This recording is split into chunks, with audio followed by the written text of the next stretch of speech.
Today there's Alan here again. Fifth topic on knowing the truth sets us free. This second series, which is the unfolding revelation of God to humanity through the nation of Israel. And we've already looked at the revelation from Adam about the seed of the woman, then up to Abraham, how Abraham was called to begin this nation so that through him and that nation all people will be blessed. And then, of course, we looked at Moses, the lawgiver. And last time we looked at David, where that prophecy was given about his throne, his kingdom, his house will endure forever. Of course, we're only touching briefly on these topics. They're huge topics. And even one greater in volume, this topic is God's unfolding revelation to the prophets. This is a huge subject, as we'll have to just give a general outline to God's revelation to the prophets. And of course, there was 16 prophets from Isaiah to Malachi in the Old Testament. And these prophets give a prophecy of the coming Messiah from the covenant promises that were given to the patriarchs and through David. They always had these in view. And but first, let's look at the historical setting of these prophets. It's very important, really, to see the progression of the history of this nation of Israel. You know, people, they like to dig up information about Egypt and the Roman Empire, the Greeks and the British monarchy, and all sorts of history from different countries. But really the most important history that we can ever look at is that history of Israel.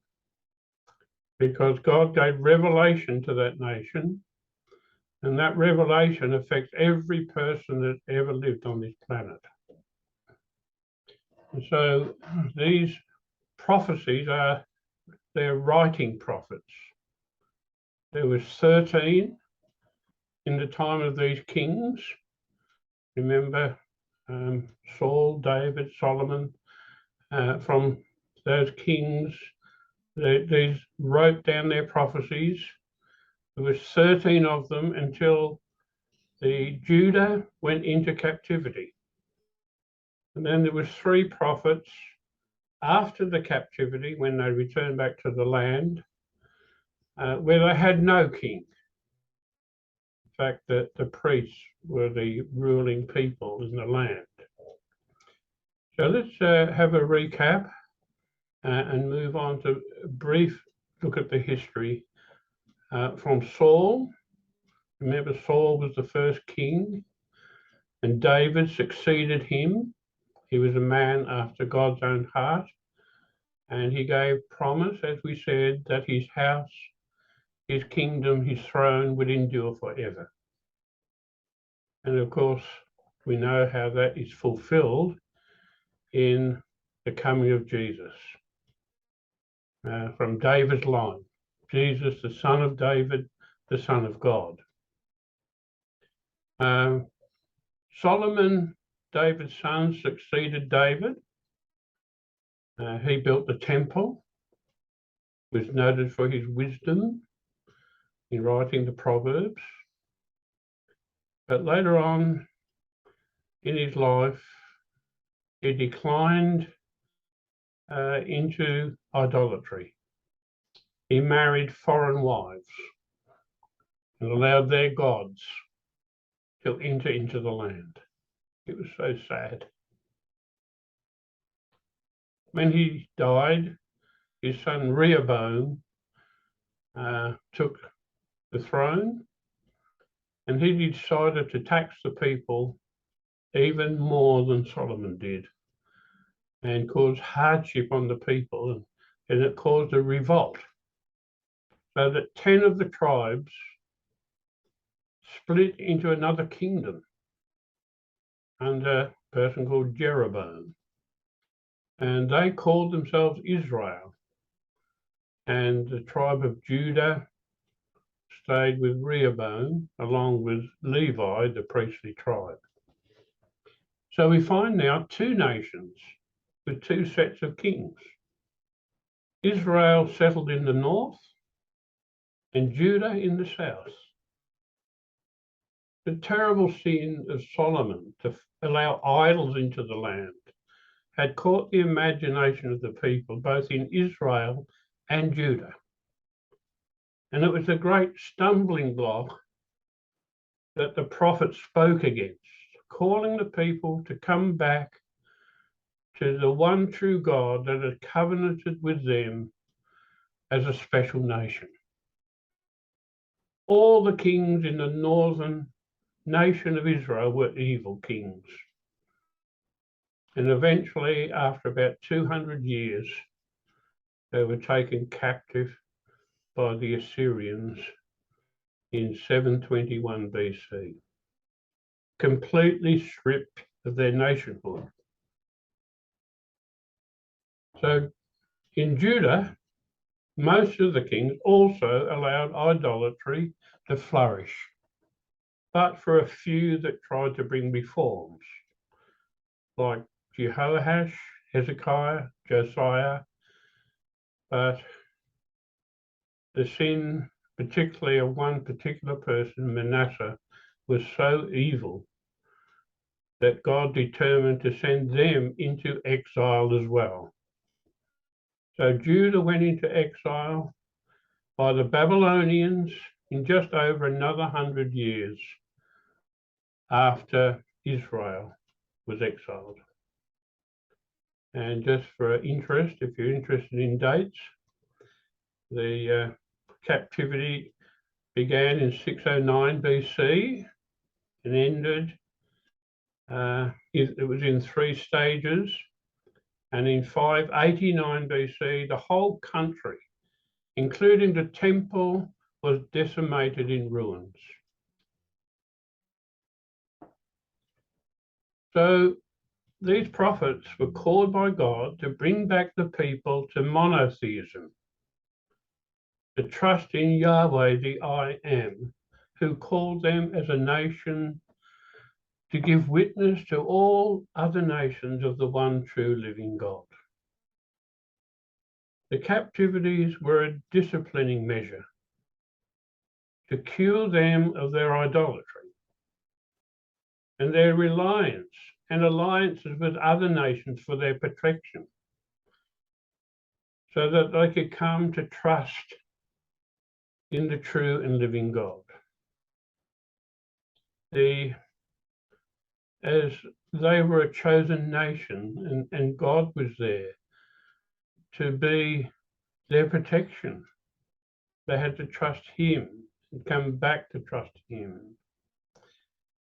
The prophets always had a view of the covenants and the promises given to David. So in the midst of all the rebukes and urgings for reform, they would break out in glowing terms of the time of restitution, when the promised one would come, the Messiah, to fulfill the prophecies they would give. And in these prophecies, the people would have hope and a surety that at his appearing, they would know that he would indeed be the Messiah. He is the anointed one to bring blessing to all peoples on earth, as promised to Abraham, and to rule as promised to David. These prophets, they gave denouncements for sin.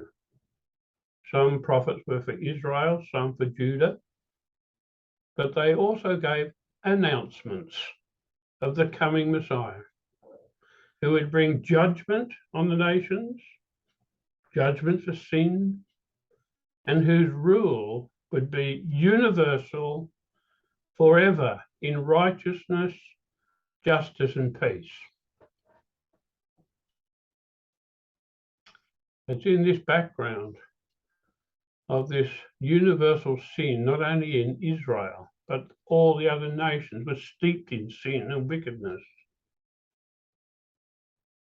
And sin has to be dealt with in the execution of judgment. It cannot be allowed to keep going on and on and on.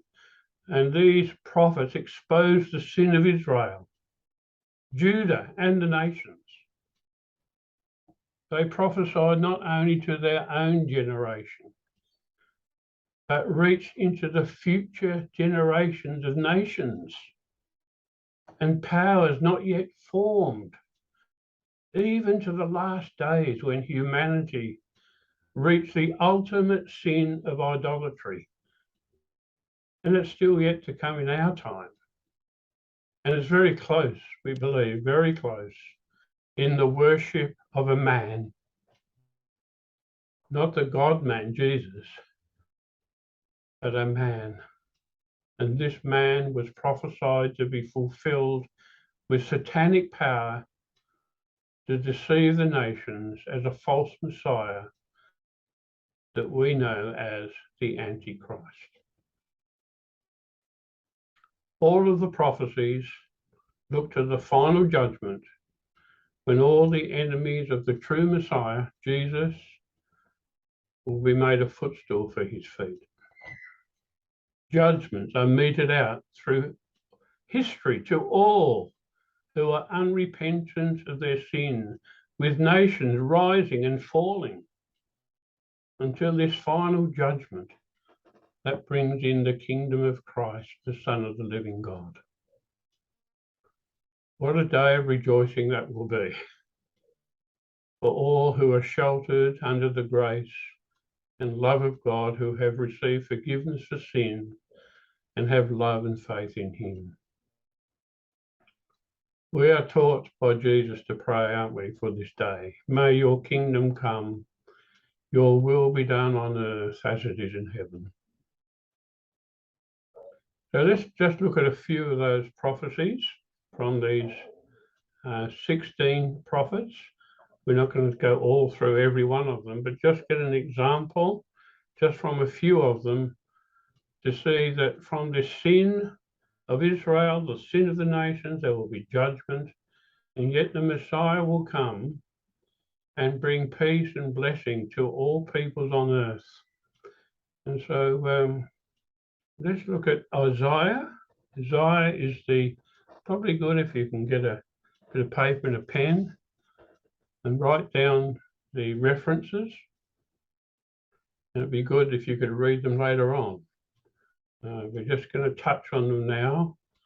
In Isaiah, the first recorded prophet. He wasn't the first prophet in history, but the first one that recorded it. And in Isaiah chapter 1, verse 4, you see how they came against the evil, sinful nation. Alas, sinful nation, people weighed down with iniquity, offspring of evildoers, sons who have acted corruptly. They have abandoned the Lord. They have despised the Holy One of Israel. They have turned away from him. Yes, yet look at chapter 2, verse 1. The word of the Lord, which Isaiah the son of Amos saw concerning Judah and Jerusalem. Now it will come about in the last days that the mountain of the house of the Lord will be established as the chief of the mountains, and will be raised above the hills, and all nations will stream to it. And many peoples will come and say, come, let us go to the mountain of the Lord, to the house of the God of Jacob, that he may teach us concerning his ways, that we may walk in his paths. For the law will go forth from Zion, and the word of the Lord from Jerusalem. And he will judge between the nations, and will render decisions for many peoples. They will hammer their swords into plowshares and their spears into pruning hooks. Nation will not lift up sword against nation, and never again will they learn war. Come, house of Jacob, and let us walk in the light of the Lord. So despite all their sin and evil, there's going to be that day when the Messiah comes. The seed line will come and bring that wonderful light of the knowledge of the glory of God to the earth. Chapter 6 of Isaiah, verse 8 to 10. Isaiah gets his commission. He says, "Then I heard the voice of the Lord saying, whom shall I send and who will go for us? Then I said, here am I, send me. He said, go and tell this people, keep on listening, but do not perceive. Keep on looking, but do not understand. Render the hearts of the people insensitive, their ears dull and their eyes dim." And so here we go, the people, they didn't understand, they didn't perceive, they were insensitive and dull, and they couldn't see or hear to return to God and be healed. They're like a stump of an oak left in the ground, but later to sprout because the seed line to the seed of the woman is among them. Yes, how many times have Israel been cut down, but they've survived because of God's purpose for that nation. Look at chapter 11 in Isaiah.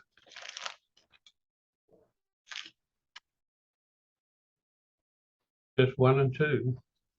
Then a shoot will spring from the stem of Jesse, that's David's father, and a branch from his roots will bear fruit. The Spirit of the Lord will rest on him, the Spirit of wisdom and understanding, the Spirit of counsel and strength, the Spirit of knowledge and the fear of the Lord. You read this chapter, that he has this Spirit. The Messiah will come with the Spirit of wisdom and knowledge, with righteousness and faithfulness. So the whole earth will be full of the knowledge of the Lord. What a glorious prophecy this is. Yes, we can't go through all this. It's going to take too long. I've just picked out a few prophecies. Chapter 24 of Isaiah.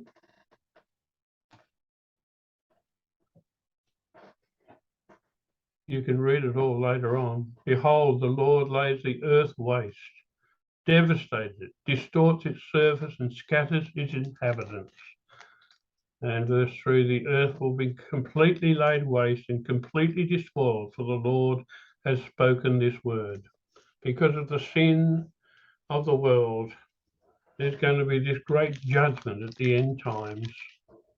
And yet, there's going to be a remnant that's left. And then when you look further on in 32, verse 1, behold, a king will reign righteously, and princes will rule justly. Each will be like a refuge from the wind and a shelter from the storm, like streams of water in a dry country, like the shade of a huge rock in a parched land. Yes, we're on the cusp, aren't we? We believe, and many people believe, we're on that the brink of that wasting of the world that will come away, and destruction of all the evil that's in this world, so that the Messiah will come and rule in righteousness. And have a look at chapter 41.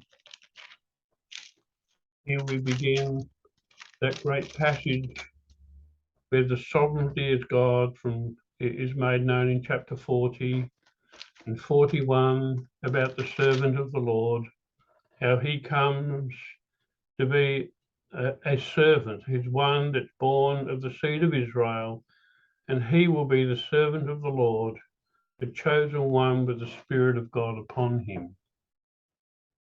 And in 52, I hope you're just getting the general idea here of the prophecies of the Messiah, messianic prophecies.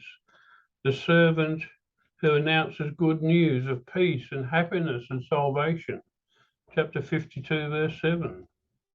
And in 53, that central part of the Old Testament, how the servant gives up his life for our iniquities, bearing our sin on our behalf. Yet he will see his offspring, those that believe in him, ones born again, and that's ones that are justified by faith in him. What a great passage. It starts really in chapter 52, but it goes into chapter 53 about the wonder of the cross of Jesus, who he gave his life up for the sin of the world. Well, it's a lot to take in, isn't it? I mean, look at chapter 60. We just, selecting just one or two passages throughout here. Verse 1, arise, shine, for your light has come, and the glory of the Lord has risen upon you. For behold, darkness will cover the earth, and deep darkness the peoples. But the Lord will rise upon you, and his glory will appear upon you. Nations will come to your light, and kings to the brightness of your rising. Yes, these are all wonderful messianic prophecies, given prophecies of history foretold in the future. And this is just a sample of the many prophecies in Isaiah about the coming Messiah. Let's just note briefly some of these other messianic prophecies from some of the other prophets. Look in Jeremiah, chapter 33.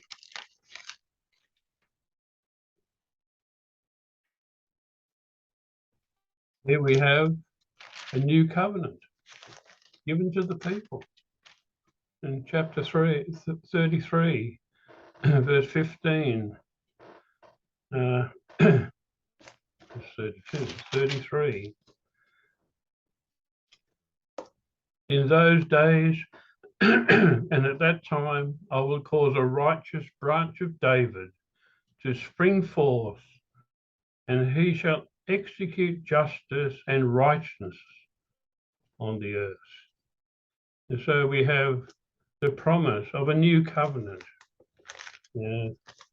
And verse 25, thus says the Lord, if my covenant for day and night stand not in the fixed patterns of heaven and earth,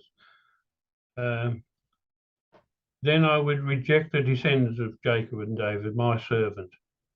And so here we have this great prophecy of a new covenant that God's going to bring, not the old covenant, the covenant of the law, but a new covenant where a new heart and spirit will be given to the people of Israel and to all people who believe in him. Go into Daniel. Have you read Daniel? Well, Daniel's prophecies are the most stunning prophecies in the Old Testament. We just finished the study in Daniel, and it's Daniel through dreams and visions. God reveals the unfolding of nations in the future from Daniel, from his position, from being in Babylon that held the scepter of power over Israel.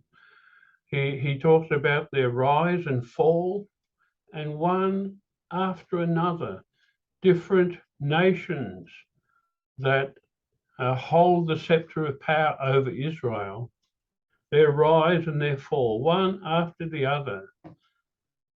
until Jesus comes to sweep those nations aside. And let's just look and read this in Daniel. It's the most amazing chapter foretelling the future. And it says, this great image that the king made, how great he was with all the different metals and head and breast and arms and belly and thighs and legs and toes. This great image that says, you continued looking until the stone was cut out without hands, and it struck the statue on its feet of iron and clay and crushed them. Then the iron, the clay, the bronze, the silver, and the gold were crushed all at the same time. It became like chaff from the summer threshing floors, and the wind carried them away, so that not a trace of them was found. But the stone that struck the statue became a great mountain and filled the whole earth. All these kingdoms of men, these powers, these authorities of men that seek to get control and have power over others, all these different nations, from Babylon to Persia to Greece to Rome to the end times, they'll all be disintegrated by this great stone, like it's an example of a stone, a simile of the Messiah when he comes. He's going to crush all those nations and bring the kingdom of God upon this earth. Well, I wish we could spend another 4 or 5 hours just going through Daniel, but you read Daniel, it's just the most amazing prophecy, and of course it is the book to read to understand the prophecies in Revelation itself. The detailed prophecies of future events and their subsequent fulfillment gives credence to the sayings of Isaiah that God declares to them the things that are coming and the events that are going to take place. We read that in chapter 44 of Isaiah, verse 7, chapter 41, verse 22 and 26. You read how God knows the beginning from the end, and he gives these predictions through these prophets. And of course, through them, they could understand the Messiah when he comes to fulfill them. Just a couple of more, it's pretty intense, isn't it? But Micah speaks of where the ruler of Israel will be born, in Bethlehem, whose goings forth are from eternity. Chapter 5, verse 2 of Micah. He speaks of the last days when the mountain of the house of the Lord will be established, where all nations will hear the word of the Lord from Jerusalem. There's chapter 4 from Micah, verse 1 to 5.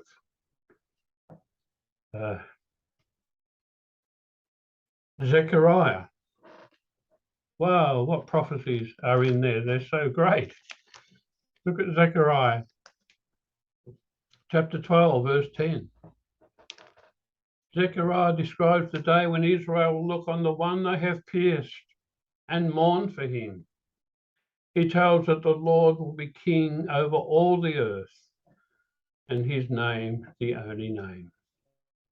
Chapter 14, verse 9. So here's just a few samples of the amazing prophecies that were given by these prophets, fulfilling the covenant promises given to Abraham, given to David, and, the one coming from David's house, the son of David in his humanity, yet the Son of God, the one who came from heaven, who created all things, whose going was from eternity, is coming as a man, yet God, and to bring justice and righteousness and truth and peace upon this earth, in the midst of man's sin, which will be judged. People looking for a hope in the world.